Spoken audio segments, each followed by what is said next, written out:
Today, we're diving deep into one of history's biggest questions, but we're going to look at it through a really specific lens. We're asking, what does the Quranic text itself actually say about the life, the death, and the supposed return of Jesus? I mean, this is a question that's been a cornerstone of belief for centuries, right? A point of really intense debate.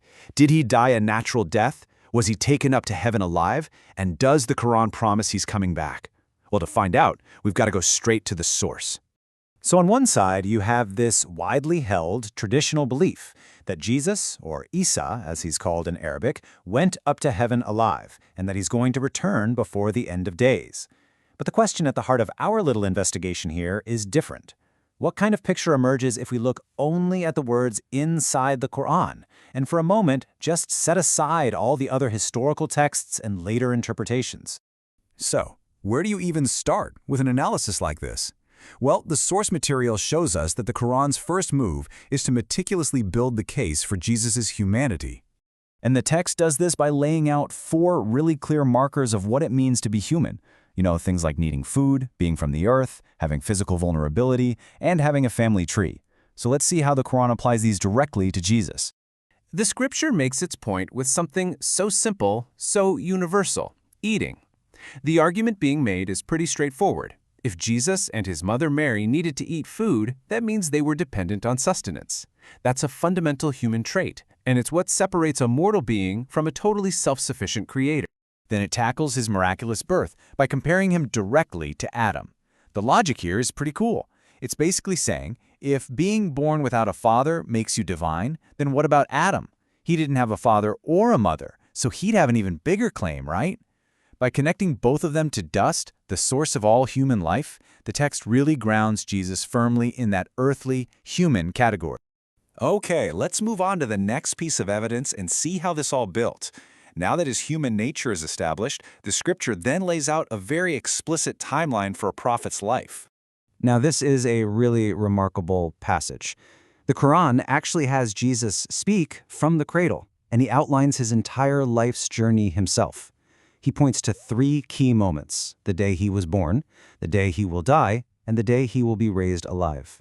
Now pay close attention to that sequence: birth, then death, then being raised. And here's where it gets really compelling.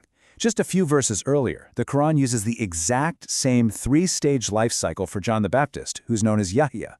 Now, we know John lived a standard human life. He was born, he died, and he awaits resurrection.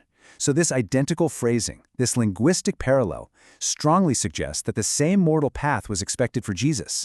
This brings us to a really crucial point about the language in the scripture. The word mat is used for biological death, the physical end. But for the moment God intervened with Jesus, a different word is used: tawafa.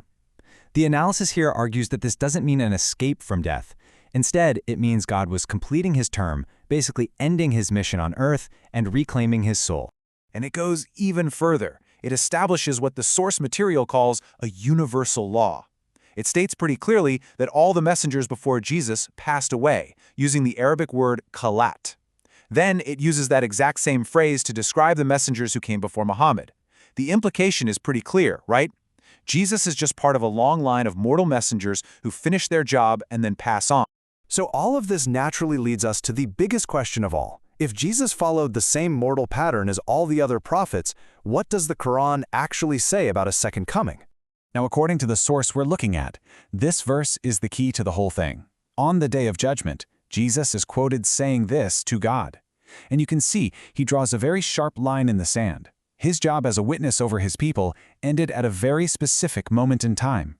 The verse presents this really clear 2-stage logic. Stage 1, while Jesus is physically there among his people, he's the witness. Stage 2, after God took him, that word tawafa again, God becomes the sole watcher. The point being made here is that the verse doesn't offer a stage 3. There's no gap, no intermission that would let him come back and resume that role of witness. So you might be thinking, what about the verse that says Jesus is a sign of the hour? It's a fair question. While it's commonly taken to mean his physical return, a purely textual analysis points somewhere else. The Quran repeatedly calls his miraculous birth and his message an ayat, which means a sign of God's power. So the argument is that his original existence is the sign, a sign that God can create life from nothing and resurrect the dead. It's not about a future return. So after we've walked through all these key pieces of textual evidence, what's the final verdict? If we commit to sticking strictly to what the Quran says, and only what the Quran says, what's the conclusion? All right, let's just bring it all together. When we look for a physical return, the text itself is silent on the matter. When we ask if he'll be a witness again in the future, the scripture quotes him saying his witnessing ended. And when we look for an exemption from death, he's actually grouped in with all the other messengers who pass away. The picture that emerges from the text alone is of a very human prophet who completed his mission and then followed that universal pattern: life, death, and an eventual resurrection. This whole analysis really leaves us with a much bigger question, one that goes way beyond just this one topic. What happens when we peel back all those layers of tradition and interpretation and just look at the words on the page? What truths might be revealed? Or, for that matter, what context might be lost? That is definitely something worth thinking about.